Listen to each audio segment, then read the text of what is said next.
Alright, what's up everybody, and welcome back to my channel. Thanks for checking it out. For anybody who found me via the 5-0 Asylum podcast, thank you for actually coming and checking me out. Thank you for listening to that monstrosity of me talking about nothing. But it was still fun to do. I'm happy I got the chance to talk to those guys, and I'm really grateful for just the opportunity in general to learn from them, and I can't wait to meet them in person. If you don't know what I'm talking about, take the time, go check out the 5-0 Asylum podcast. It's got Tom Swinzer, War Admiral, and John Brooks, Four-Eyed Fox, and Jesse, who is Just a Mess. All of them are on Instagram and all that kind of good shit, and they all got great rides, so they're well worth checking out. Anyway, so today I am out here screwing with the Mustang. As you can see, I got a new shop accessory. I got a lift, so that's pretty sweet. I'll tell y'all more about that later. But so I swapped this cam, and it runs good. Everything works, sounded real good, all that fun stuff. But it developed a tick after about 100 miles or so. So I'm about to break out the old stethoscope and try to hunt down the tick. It mostly sounds like it's on the driver's side underneath the valve cover.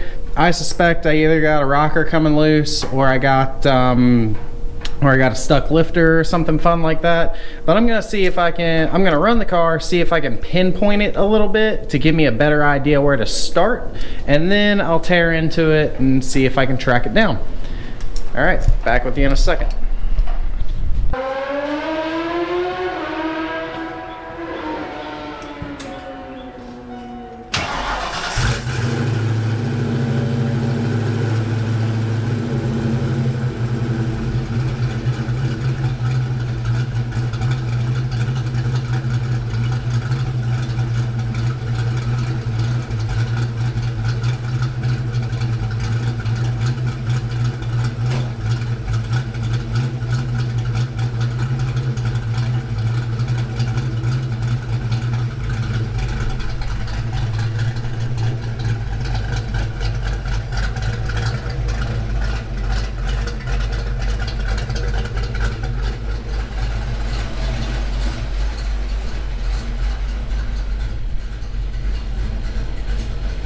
Ignore that low coolant light. I've been fighting that sensor.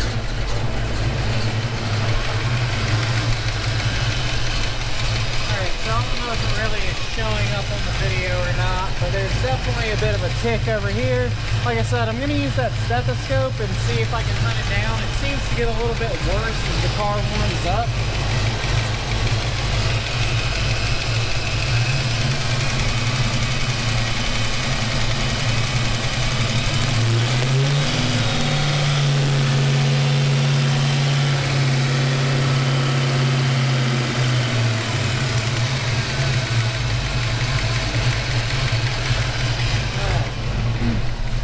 See if I can have any luck hunting this sound down real quick.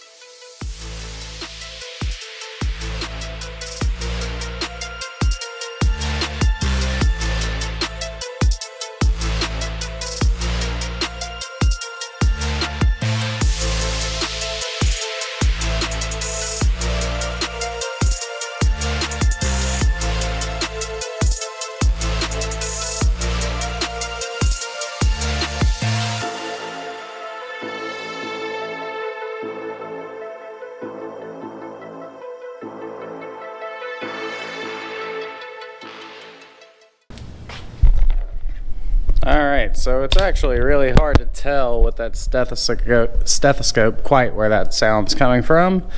The best guess I'm getting is somewhere between cylinder 6 and 7. That's kind of what it sounds like.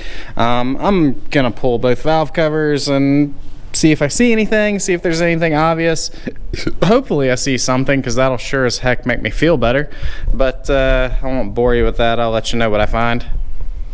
All right, so stethoscope led me in the right direction. I found something, and that was pretty close. See how loose that one is right there? That one's real loose. I can wiggle the push rod up and down. You can spin it freely with one finger.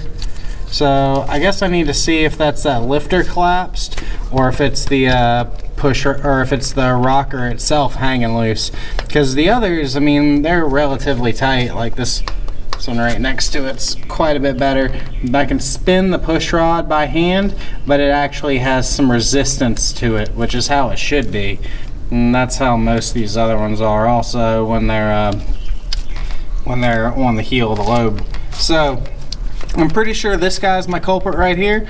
Let me track down, like I said, whether or not it's the push rod or the actual, or just the loose rocker. I'll let you know. All right, so it's the next day. I got the car back together, got it running. It sounds pretty good, sounds healthy. Took a little bit of work this morning getting it to idle just right, but everything looks good. Good oil pressure, temperature's good. Like I said, I've been battling it for a little bit, getting it to idle good, but honestly, I got that tick to go away. So what I had to do, actually, I kind of had to be creative with that. It wasn't the lifter. It wasn't a bad lifter. I thought it was. I swapped the lifter, and that particular rocker stayed the exact same. So I moved that rocker to a different cylinder altogether. That whole pedestal and bridge and all of it, just to see if it would be the same. And once again, that rocker was the exact same. That one was still kind of loose on there for some reason. No matter what I did, turn the motor over, all that crap, like I said, tried different lifter, stayed loose. What I ended up having to do is take the pedestal and basically just go at it with the flat end of a grinder and just take a few thousandths off the bottom of the pedestal so the rocker would set down further on the push rod. Obviously, I checked the push rod to make sure that it wasn't bent. These push rods are all the same. They all fit on every other one, but that one, for some reason, it was something to do with that rocker. They're probably cheap Chinese rockers, and they just weren't machined well or something. So one of them just wasn't quite right. But like I said, now it sounds a whole lot better. No ticking, nothing abnormal, so I'm pretty happy about it. All right, I guess in a little bit, I gotta cut the grass. Then in a little while, I'll probably take this thing out for a ride and see how it does. Just make sure everything's good. Thanks, guys.